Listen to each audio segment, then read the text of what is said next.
नमस्कार. आपण आपल्या आजूबाजूच्या सामाजिक समस्यांबद्दल नेहमीच बोलतो नाही का? पण कधी असा विचार केलाय की या समस्यांकडे बघण्याचे एकापेक्षा जास्त मार्ग असू शकतात? आज आपण समाजाला दोन खूप महत्वाच्या पण वेगवेगळ्या दृष्टिकोनातून पाहणार आहोत. एक आहे समाजशास्त्राचा आणि दुसरा अर्थशास्त्राचा. चला तर मग सुरू करूया हे विश्लेषण. विचार करा, गरिबी ही फक्त पैशांची कमतरता आहे की यामागे सामाजिक कारणं, संधींची कमतरता असंही काहीतरी दडलेलं आहे? हाच प्रश्न आपल्याला पुढे घेऊन जाणार आहे. अगदी एखाद्या नाण्यासारखं, ज्याला दोन बाजू असतात, तसंच प्रत्येक सामाजिक समस्येलाही वेगवेगळे पैलू असतात.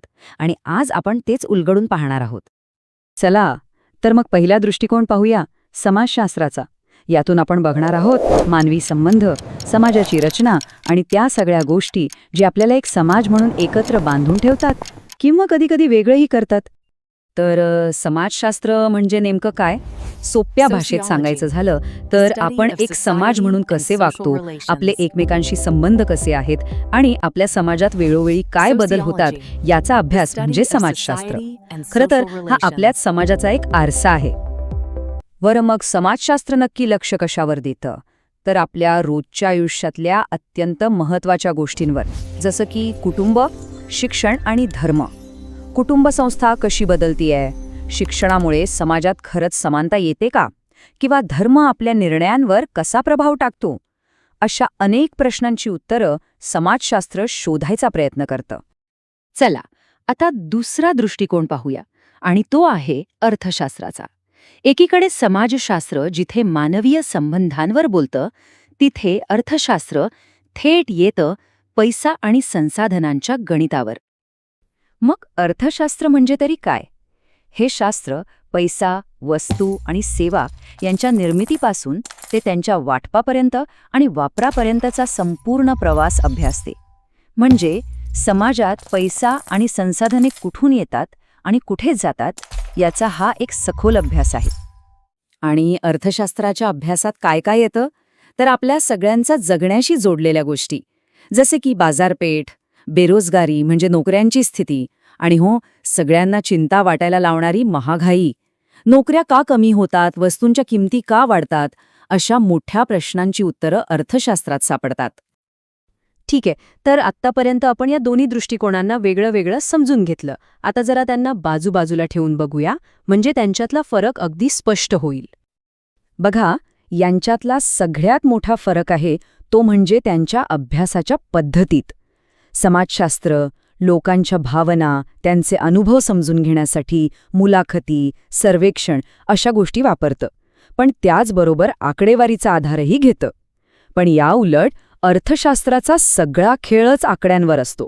डेटा, स्टॅटिस्टिक्स आणि गणितीय मॉडेल्स हे त्याचं जग आहे. आणि फक्त पद्धतच नाही, तर त्यांचं लक्ष कुठे आहे यातही फरक आहे.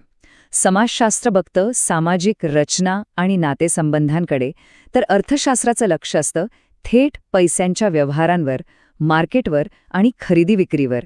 म्हणजे एकाच समाजाकडे पाहण्याचे हे दोन पूर्णपणे वेगळे मार्ग आहेत. हे सगळं अजून सोपं करून समजून घ्यायचंय. चला तर मग एक उदाहरण घेऊया, गरिबीचं. गरिबी ही इतकी मोठी आणि गुंतागुंतीची समस्या आहे ना, की तिला फक्त एकाच दृष्टिकोनातून बघून चालणारच नाही. इथे आपल्याला दोन्ही दृष्टिकोनांची गरज लागणार आहे. आता बघा, समाजशास्त्राच्या दृष्टिकोनातून गरिबीकडे पाहिलं तर आपल्याला काय दिसतं? तर गरीब लोकांचं जीवनमान, त्यांचं शिक्षण, आरोग्य, समाजातलं त्यांचं स्थान, हे सगळं. आणि आता अर्थशास्त्राच्या दृष्टिकोनातून पाहूया. तो काय बघतो? तो थेट मुळाशी जातो. गरिबीची आर्थिक कारणं काय आहेत, ती मोजायची कशी, आणि त्यावर उपाय म्हणून सरकारी योजना किती यशस्वी ठरतायत. पाहिलंत? एकच समस्या, पण किती वेगळे आणि किती महत्वाचे पैलू आहेत. आणि हे दोन्ही एकत्र आले ना, तेव्हाच आपल्याला खरं चित्र दिसतं. आणि म्हणूनच हे संपूर्ण चित्र पाहणं इतकं महत्वाचं आहे. कारण समाजातली कोणतीही समस्या घ्या, ती कधीच फक्त आर्थिक किंवा फक्त सामाजिक नसते. ती नेहमी या दोन्हींची एक घट्ट विणलेली गाठ असते. याचा सरळ सरळ अर्थ असा आहे की ही दोन्ही शास्त्र एकमेकांची स्पर्धक नाहीत, तर भागीदार आहेत. समाजाचा खऱ्या अर्थाने विकास करायचा असेल तर या दोन्ही दृष्टिकोनांना सोबत घेऊनच चालावं लागेल, नाही का? जसं एका पंखावर पक्षी उडू शकत नाही, अगदी तसंच आहे हे. आणि आता जाता जाता एक विचार सोडून जातो. आपल्या रोजच्या आयुष्यात आपल्या आजूबाजूला कितीतरी समस्या दिसतात, हो ना? तर त्या समस्यांना अधिक चांगल्या प्रकारे समजून घेण्यासाठी आपण हे दोन्ही दृष्टिकोन कसे वापरू शकतो याचा विचार नक्की करून बघा. For UPSC/MPSC guidance, subscribe now and press the bell icon for updates.